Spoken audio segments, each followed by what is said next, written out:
She wrapped her tiny child and closed her eyes to die in the cold, but woke as a man warmed them. Both the frozen moon of Caris 9 had once been busy and loud. Machines had drilled into the ice, lights had burned through long nights, and ships had come and gone like stars that learned how to land. Now there was only silence, broken by the scream of the wind. The storm had started hours ago.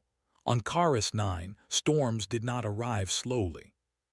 They came like an enemy attack, sudden and cruel, turning air into knives and snow into walls. The temperature dropped faster than most species could react. For the people left behind, there was no warning and no shelter strong enough. Siratal stumbled through the snow, her legs shaking. Her breath came out in short, weak clouds that the wind tore apart. Her skin, pale blue under normal skies, had faded to a dull gray. Every step hurt. Every movement cost her more strength than she had left. In her arms, wrapped tightly against her chest, was her child. The infant made no sound, not because it was asleep, but because it was already too cold to cry. Siratal felt the small body trembling, tiny fingers weakly gripping the cloth around her chest. Fear burned in her mind, sharper than the cold. She forced her arms tighter, trying to block the wind with her own body. She had known this might happen.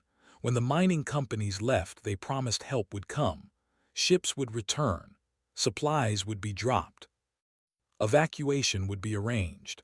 But promises were easy to make when the danger was far away. Weeks passed, then months. No ships came. The heaters failed one by one. Power cells died. Food ran out. People left their shelters in small groups, hoping to find working transmitters or old supply caches. Most never returned. Siratal had stayed as long as she could. She had believed someone would care. Someone always cared, she told herself. The galaxy was too big, too advanced to abandon an entire settlement. She was wrong. The storm struck while she was moving between shelters, carrying her child to what she thought was a safer place. The wind rose in minutes. Ice filled the air. Visibility vanished. She lost her way almost immediately. Now she could not tell where she was. Every direction looked the same. White and darkness mixed together until the world felt empty. Her knees buckled and she fell into the snow. Pain shot through her legs, but she barely noticed. All her focus was on the child. She shifted, turning her body so the wind hit her back instead of the small shape she protected. Snow piled against her shoulders and head. She tried to stand again. Her muscles did not respond. Her breathing slowed. Each breath felt thinner than the last. This was the end. Siratal lowered herself fully into the snow, curling her body around the child. She pulled the cloth tighter, wrapping it again and again, even though she knew it would not be enough. Her species was not made for this cold. Neither was the child. Her thoughts drifted, becoming slow and heavy. She thought of warm days under artificial suns. She thought of voices, of neighbors, of shared meals. She thought of the future she had imagined for her child, one that now felt foolish. The wind howled louder, like it was celebrating. Her eyes closed. If this was how it ended, she hoped the child would not feel much pain. That hope was small, but it was all she had left. Time passed, though she no longer felt it. Then something changed. At first she thought it was a dream, a memory of warmth, a trick of a dying mind. But the warmth grew stronger. It pressed against her back. It surrounded her. It was not the weak heat of failing machines. It was deep, steady, real. Her body reacted before her mind did. She gasped, pulling in air that burned her lungs. Her eyes opened, struggling against the ice that had formed on her lashes. Darkness surrounded her, but it was not empty darkness. Something solid blocked the wind. The sound of the storm was still there, but softer, distant, like it was being held back. The child stirred. A small, weak sound escaped the infant's mouth. Siratal froze, fear and hope crashing together. She shifted slightly, careful not to break whatever fragile shelter surrounded them. Her skin felt painfully warm now, nerves waking up and screaming. She realized she was no longer lying directly in the snow. Something was behind her, something large. A shape moved. The darkness shifted. A deep voice spoke, rough and strained but calm. "It's okay. You're safe. I've got you." The words were not in her language, but her translator implant, half-dead yet still functioning, struggled and succeeded. The meaning reached her mind, slow but clear. Safe, that word had not meant anything for a long time. She turned her head as much as she could. Through blurred vision, she saw a figure behind her, massive compared to her thin frame, wrapped in thick, dark armor layered with ice and snow. A helmet hid most of the face, but she could see eyes behind the visor, focused and alert. A human. Fear spiked through her, sharp enough to cut through the cold. Humans were rare this far out.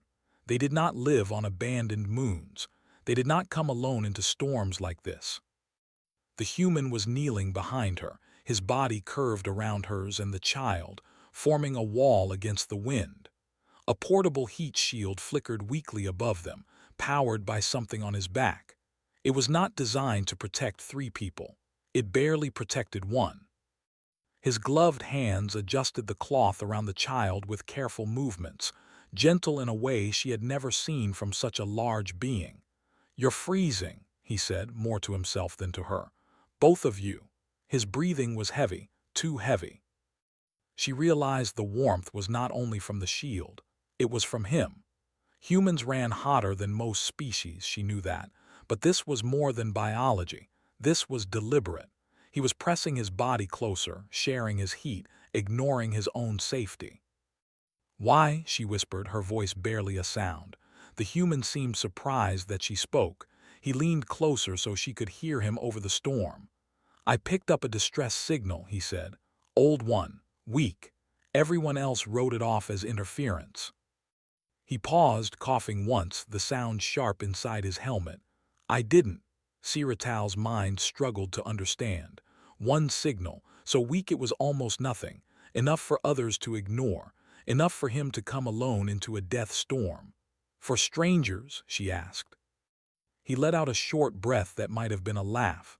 "Yeah," he said, "for strangers." The heat shield flickered again. A warning light flashed on his suit. Siratal saw it and felt fresh fear. "You will die," she said softly. "This storm kills my people in minutes. You cannot last much longer." "I know," he replied. His voice was steady but tired. "Rescue is on the way. I sent my beacon before the storm hit full force. We just have to hold on, hold on." Those words felt heavy. The child made another small sound, stronger this time. Siratal felt warmth spreading into the tiny body. Tears burned her eyes, freezing as they fell. She tightened her grip, feeling life where moments ago there had been only fading stillness. The human shifted, adjusting his position again to block the wind better. Snow piled against his back, covering him inch by inch. He did not move away. Minutes passed, or hours. Siratal could not tell. The storm showed no mercy. Inside the small pocket of warmth, three lives balanced on a thin line. The human's breathing grew slower, more controlled. He spoke occasionally, telling stories into the darkness, about his home world, about oceans and rain and heat that never truly left, even in winter. He spoke to the child as if it could understand. Siratal listened, holding onto every word like a lifeline. She realized something then, something that would change how she saw the galaxy forever. Humans did not survive because they were strongest or smartest. They survived because they refused to let go. Outside, the storm raged on, unaware that in its heart humanity had chosen defiance. The storm did not end when Siratal opened her eyes. It only changed its sound. Outside the small pocket of warmth, the wind screamed and crashed like waves against rock. Inside, the noise was dull and far away, as if the universe itself had stepped back to watch. Siratal stayed very still. She was afraid that if she moved too much, the warmth would vanish like a dream. Her body ached as feeling returned, sharp pain shooting through her arms, legs, and back. Pain meant she was alive. Pain meant the child was alive too. She looked down. The infant's skin had more color now, not healthy yet but no longer gray. The tiny chest moved in weak but steady breaths. Each rise and fall felt like a miracle. A quiet sound escaped Siratal's throat. It was half a sob, half a laugh. She pressed her forehead gently against the cloth, careful not to expose the child to the cold. Behind her the human shifted. Ethan Hale had not slept since the storm began. His muscles burned, and his suit's internal system screamed warnings he had muted hours ago. Power was low. Heat output was unstable. His fingers were numb inside his gloves, but he forced them to move anyway.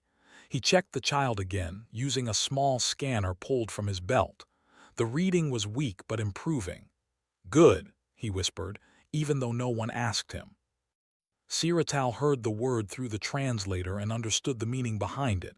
She turned her head slightly. "You are hurting," she said. Ethan blinked, surprised by the calm certainty in her voice. "Yeah," he admitted. "A bit." "That light," she said, nodding weakly toward his chest where a warning indicator flashed red. "It means danger." He glanced down and shrugged as much as his position allowed. "Means I'm cold," he said. "Nothing new." "That is a lie," she replied quietly. For a moment he said nothing. Then he let out a slow breath. "Okay," he said. "It means I'm pushing it." Siratal closed her eyes. She did not like the truth she heard. She had accepted her own death earlier. She had even accepted the child's. But the idea that this stranger might die because of them felt wrong in a way she could not explain. "You should leave," she said. "You have done enough." Ethan's jaw tightened. "Not happening," he said. "You do not owe us anything." "I know." "Then why?" The question hung in the small space between them. The storm filled the silence. Ethan adjusted his position slightly, blocking a new wave of wind that forced its way against the heat shield. "Back home," he said slowly, "we've got a saying. No one freezes alone if you can help it." Siratal did not fully understand the words, but she felt their weight. She turned her head a little more, trying to see his face. "Your people are strange," she said. He laughed quietly. The sound turned into a cough he tried to hide. "Yeah," he said, "we get that a lot." Time stretched again. Ethan kept talking. Not because Siratal needed it, but because he did. He talked to stay awake. He talked to keep his mind from drifting into dangerous places. He talked because silence meant listening to the cold. He told her about Earth, about cities that never slept, about deserts hotter than fire and oceans so deep they crushed metal. He spoke about winter storms that buried roads and how humans learned to fight them with stubbornness and teamwork. Siratal listened. She imagined his world, violent and beautiful, trying again and again to kill its children. She began to understand. Her species avoided extremes. They shaped their environments to fit their bodies. When that failed, they suffered. Humans shaped themselves. The child stirred again, stronger this time. A thin cry broke free, sharp and alive. Siratal gasped and tightened her arms. Tears flowed freely now, no longer freezing on her face. Ethan smiled behind his helmet. "That's it," he murmured. "Let it out, kid. You're doing great." The cry weakened but did not stop. It was the sound of life refusing to be quiet. Ethan checked the scanner again. The numbers were still bad but not hopeless. "Rescue should be close," he said, though he could not see anything through the storm. "They'll follow my beacon." "Will they come?" Siratal asked. "They will," he said with a certainty that surprised even himself. Minutes passed, then more. The heat shield flickered hard and went out. Cold rushed in like a living thing. Siratal cried out, instinctively curling tighter around the child. The baby's cry turned weak again. Ethan swore under his breath. "Power cells dead," he said. Fear slammed into Siratal harder than the cold. This was it. The thin line had snapped. Ethan did not move away. Instead, he reached up and detached the shield completely, letting it fall uselessly into the snow. Then he pulled off part of his outer armor, exposing a heavy thermal layer beneath. "What are you doing?" Siratal asked, panic rising. "Improvising," he said. He wrapped the removed armor piece around them, using it as a wind block. Then he pulled himself even closer, pressing his chest and arms around Siratal and the child, locking his position. The cold bit into him instantly. His breath turned ragged. Siratal felt the sudden increase in warmth from his body. Too much warmth, desperate warmth. "You will die," she said again, louder this time. "Maybe," he replied, "but not yet." She wanted to argue, she wanted to scream. Instead, she did the only thing she could. She shifted carefully and adjusted her position so her body shared the wind load with his. Her species was weaker, but she could still help. Even a little mattered, Ethan noticed. "Hey," he said softly, "easy." "We share," she replied. "That is fair." He did not argue. The storm began to change, not weaker but different. The wind pattern shifted. The sound rose and fell instead of staying constant. Ethan lifted his head slightly, straining his ears. "There," he said. "Hear that?" Siratal listened. At first there was only the storm. Then faint and distant, a low vibration cut through the noise. Her heart jumped. A ship. Ethan activated his beacon manually, even though the system screamed about power loss. He sent everything he had left into the signal. The vibration grew louder. Lights appeared in the storm, diffused and blurred but real. Siratal felt her strength finally give out. Relief washed over her, heavy and overwhelming. Ethan sagged slightly but forced himself to stay upright. "Almost there," he whispered, though his vision was narrowing. Just a little longer. Figures emerged from the snow, moving fast, trained and focused. Rescue suits, medical packs, strong hands. They surrounded them, voices shouting over the storm. 3 life signs. Humans in bad shape. Get them out now. Hands pulled Siratal and the child free. Warm blankets replaced cold armor. The child was taken gently but quickly, surrounded by medics. As they lifted Siratal, she turned her head desperately. "Wait," she said. "The human." Ethan was slumping, barely conscious. Ice coated his armor. His face was pale beneath the helmet. "He saved us," she said, her voice breaking. "Do not leave him."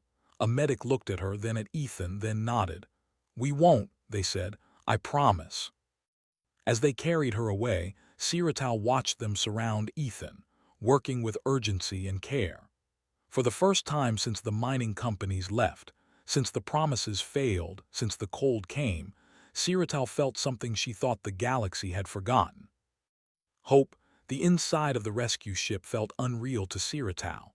Warm air flowed gently from hidden vents, wrapping around her like a soft blanket. The harsh white of the storm was gone, replaced by steady lights and smooth metal walls. The sudden change made her dizzy. Her body, exhausted from pain and fear, finally allowed itself to feel safe. She lay on a medical platform, thin sheets covering her. Machines hummed quietly around her, their sounds calm and controlled, unlike the chaos outside. A medic moved near her side, checking readings, adjusting settings, speaking softly into a communicator. Across the room, separated by a transparent barrier, she saw her child. The infant lay inside a small medical cradle, surrounded by gentle blue light. Tubes and sensors connected to the tiny body, but the chest rose and fell steadily now, stronger, alive. Siratal felt her chest tighten and warm liquid filled her eyes again. She reached out weakly, her fingers pressing against the barrier. Alive. The word echoed in her mind. "You did well," a calm voice said. She turned her head slowly. A human medic stood beside her, helmet removed. The human's face was tired but kind. "Your child is stable," the medic continued. "Cold exposure was severe, but recovery looks good." Siratal swallowed. Her throat felt dry and sore. "And the man?" she asked. "The one who found us?" The medic's expression changed, becoming more serious. "He's alive," the medic said, "but he pushed himself far beyond safe limits. We're working on him now." Relief and fear mixed inside her. Alive was good, but humans, she was learning, had limits too, even if they stretched them further than most species believed possible. She closed her eyes briefly, letting the warmth sink deeper into her bones.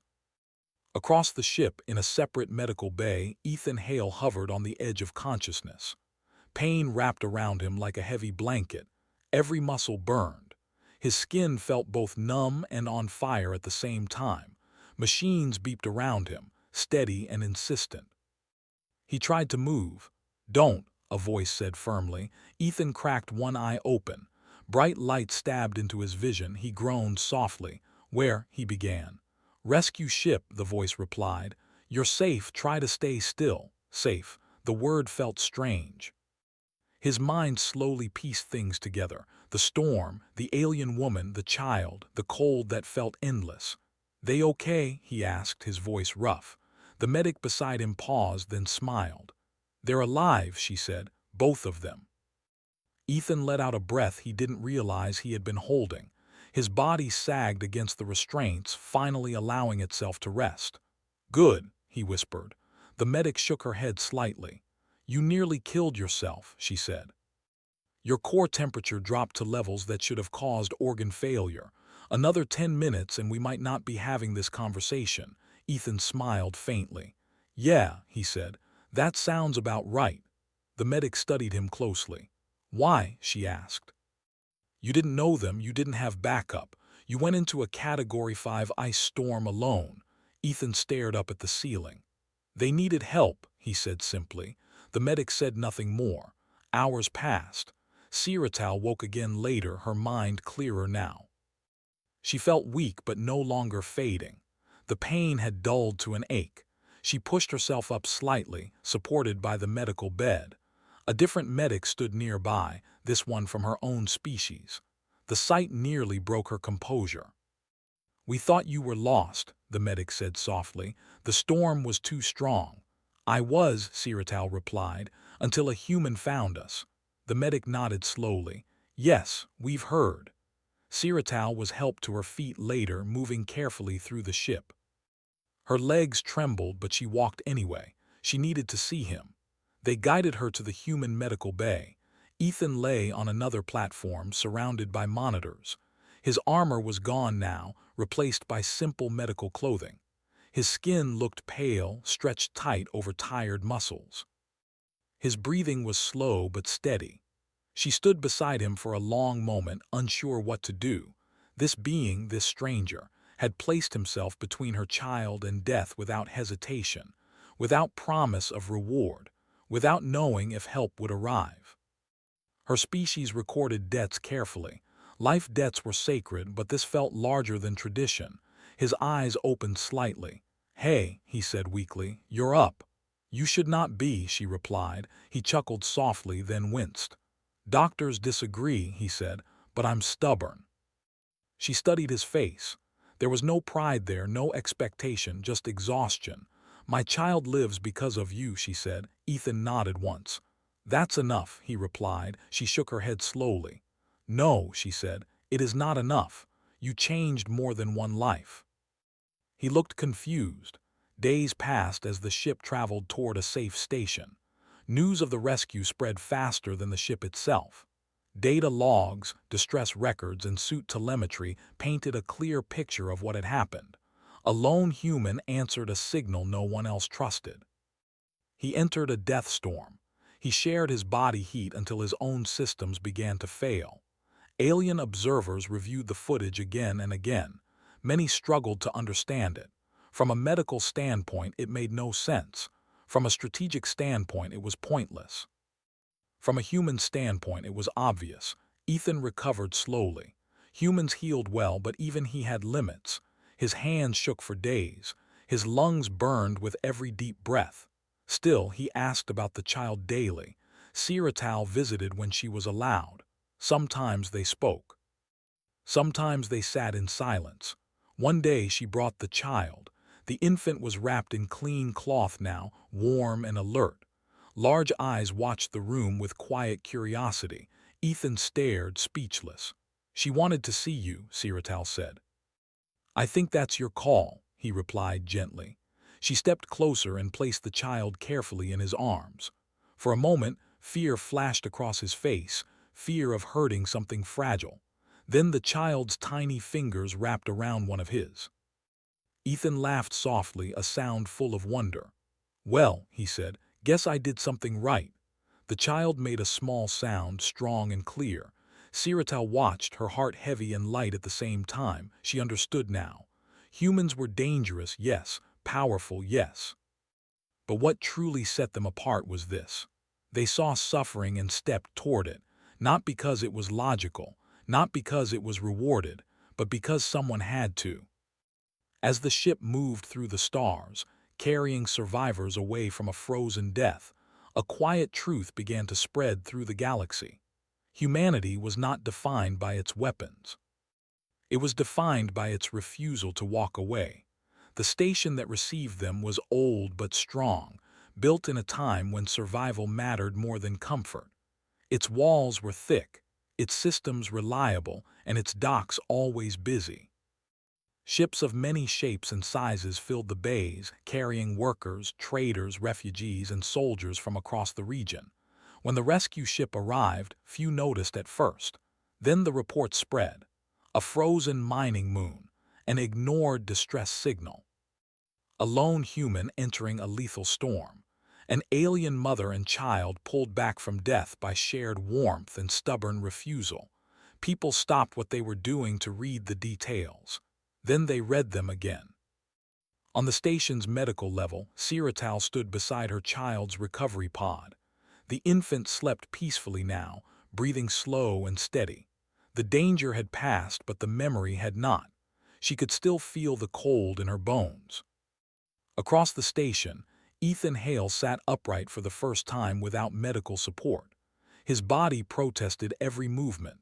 Pain flared in his chest and limbs, sharp reminders of how close he had come to the edge. A human doctor watched him carefully. "You're not cleared for anything strenuous," the doctor said. "No hero work." Ethan smiled tiredly. "Wasn't planning on it," he replied. The doctor raised an eyebrow. "I don't believe you," she said, but her tone was kind. As Ethan rested, messages began to arrive. At first they were routine: medical updates, equipment reports, mission debrief requests. Then came the others. Alien representatives requested interviews. News networks asked for statements.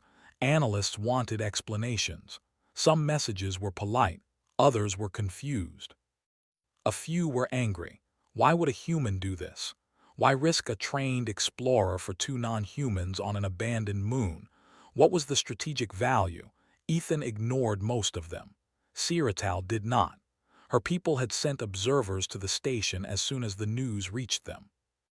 They were quiet, careful beings, unused to attention. Now they were forced into it.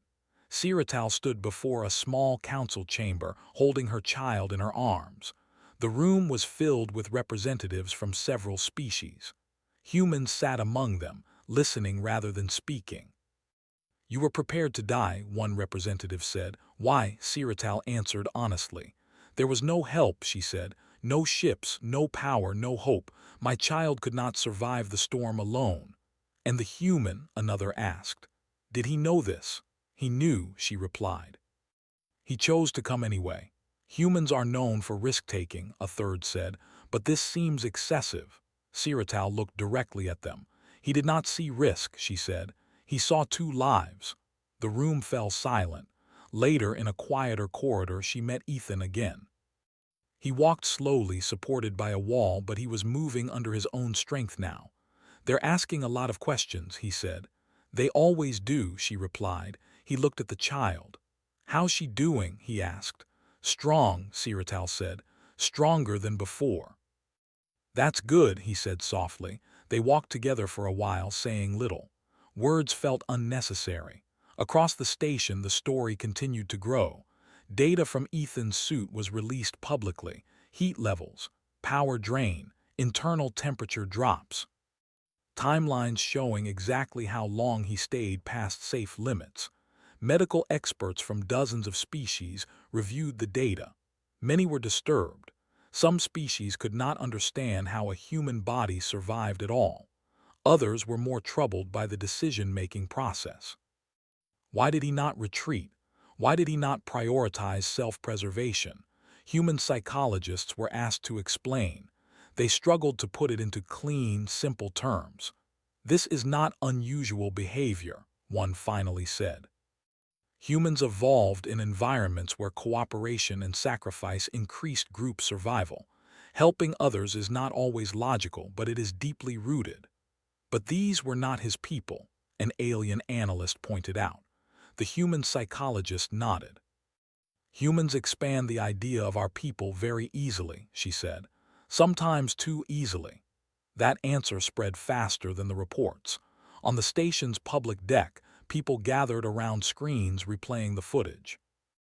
The image of Ethan kneeling in the storm, ice covering his armor as he shielded two smaller forms, became impossible to ignore.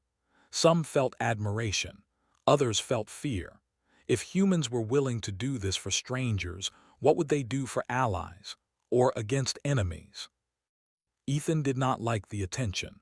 He preferred quiet places, observation decks with dim lights and wide windows, places where stars drifted slowly past, uncaring and distant. Siratal joined him there one cycle. "My people have decided something," she said. He glanced at her.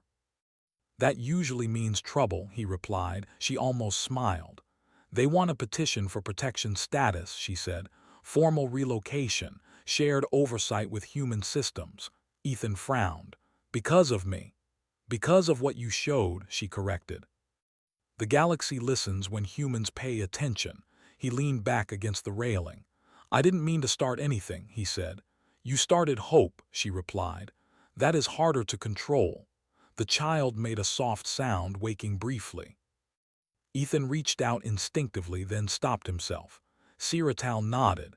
He gently touched the child's small hand. The fingers closed around his without fear. Across the station, diplomats argued. Some supported new protection treaties. Others resisted, worried about setting precedents. Mining corporations pushed back, claiming no responsibility for abandoned worlds. Public response shifted the balance.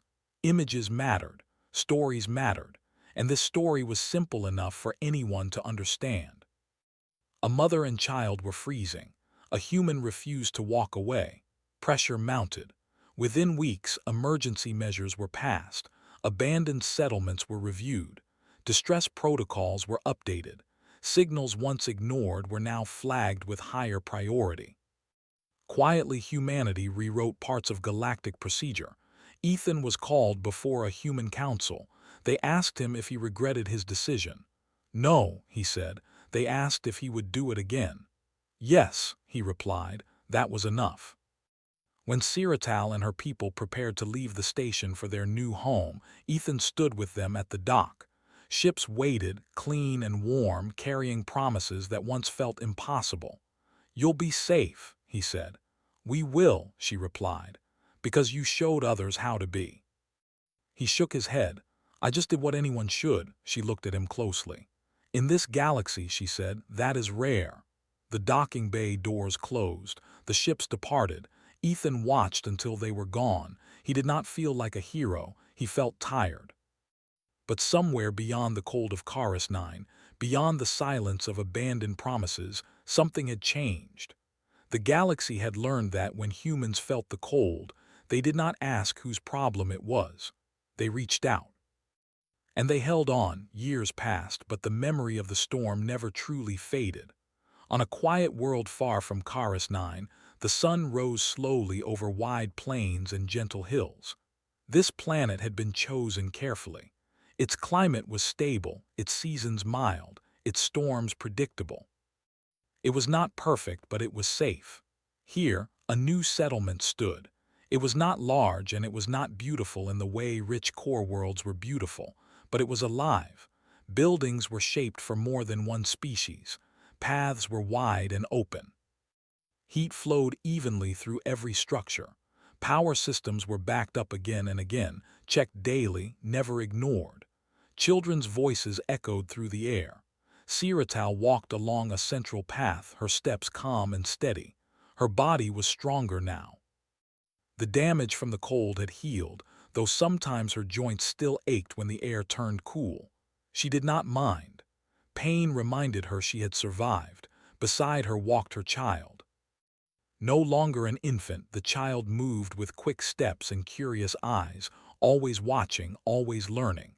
Her grip on Siratal's hand was loose now, confident. She did not fear the world. At the center of the settlement stood a structure unlike the others. It was simple. Stone and metal shaped together, strong and plain. At its heart was a figure, a human. He knelt, his body curved forward, arms wrapped around two smaller shapes. Snow and wind were carved into the stone, frozen forever in motion. There was no weapon in his hands. No symbol of rank, only protection. Siratal stopped. She watched her child look up at the statue with wide eyes. "That is him," the child said. "Yes," Siratal replied softly. "The warm man," the child continued. "The one from the stories." Siratal nodded. "The one who refused to let go." The child stepped closer to the statue, placing a small hand against the cold stone. "Is he still alive?" she asked. "He is," Siratal said. "On his world." The child smiled. "I want to meet him one day." "So do I," Siratal replied. Far away on Earth, Ethan Hale stood near a coastline where cold waves crashed against dark rocks. The air smelled of salt and rain. He wore simple clothes now, no armor, no suit. His life had changed after the storm, though not in ways he had expected. He was not famous in the way heroes often were. He refused interviews when he could. He declined offers of medals and public honors. He returned to work, choosing assignments that kept him moving, helping where help was needed. Still, the galaxy remembered. Protocols bore quiet marks of his actions. Distress signals were treated differently now. Abandoned worlds were scanned more carefully. Emergency response teams were expanded. Humanity's reputation shifted. Not because humans demanded it, because others watched what they did. Ethan walked along the shore, hands in his pockets, feeling the familiar ache in his chest where the cold had once tried to claim him. Doctors said the damage would never fully disappear. He accepted that. Some costs were worth carrying. He stopped when his communicator chimed. A message. He frowned slightly, then opened it. The image loaded slowly. A settlement under a warm sky, mixed species walking together, children running freely. At the center a statue, his breath caught. The message was short. "We are alive. We are safe. We remember." He stared at the screen for a long time. He had never wanted to change the galaxy. He had only wanted 2 lives to matter. Somehow, that had been enough. On the settlement world, a gathering began as the sun reached its highest point. Representatives from many species stood together, not as rulers or rivals, but as witnesses. A ceremony, simple and quiet. Siratal stepped forward, holding her child close. She spoke without raised voice, without anger. "We were forgotten once," she said.